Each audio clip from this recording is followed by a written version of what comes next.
माँ सोचते ही पद कब पूर्ण होगा और माँ ना को रहा होगा।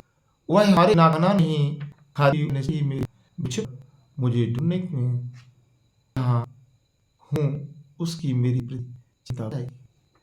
अंजन प्रदेश के राजमहल में अंजना विक्षिप्त हो उनके प्रकार की क्रिया मारुति के स्नेह में करने लगी। संयोग कुछ लड्डू करोगी मारुति मारुति का किसी के रोकने से रुकती नहीं तथा महल में वासियों से यह कहती हुई महल में बाहर चली गई। बोली कि कोई मारुति की चिंता नहीं करता और मारुति पता नहीं कहाँ कैसे। अंजना के समाचार को पाते ही महाराज केसरी कुंजर संयोगियों के साथ उससे खोने के लिए चल देते हैं।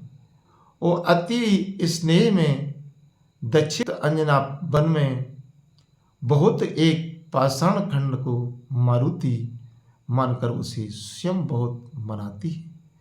कहती है कि मारुति तुम कष्ट हो गए मैं लड्डू ले आई उन्हें खा लो और तुम्हें भूख लगी होगी। ऐसी व्यवस्था और क्रियाकलाप को देखकर केसरी कुंजर सब चिंतित हो जाते हैं। कुंजर ने कहा कि अंजना बहुत हो गया, यह पत्थर खंड है और मारुति नहीं, चलो अब घर चलो, मारुति महल में है। और कुंजर जी जबरन पकड़कर अंजना को महल में लेवा लाते हैं और जामवंत केसरी के कुलदेव पवन देव की प्रतिमा के पास जाकर प्रार्थना करते हुए कहते हैं कि यह सब कहाँ क्या हो रहा है। प्रभु उत्पन्न समस्या का समाधान शीघ्र कीजिए, अन्यथा अनर्थ हो जाएगा।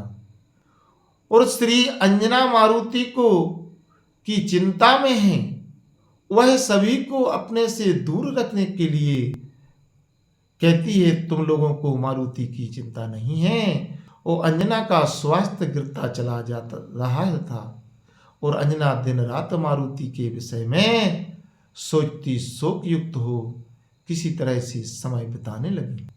और मारुति को भी मां अंजना की वेदना रह रहकर द्रवित दुखी कर देती है, परंतु वह तो अपने लक्ष्य पूर्ति में लगे रहे और प्रयास कर रहे थे। कितने शीघ्र ये कार्य पूर्ण हो मैं अंजना माँ के पास पहुंच जाऊं। और वहां कार्य पूर्ण कर अंजना के पास आए और उनके संकट को दूर किए।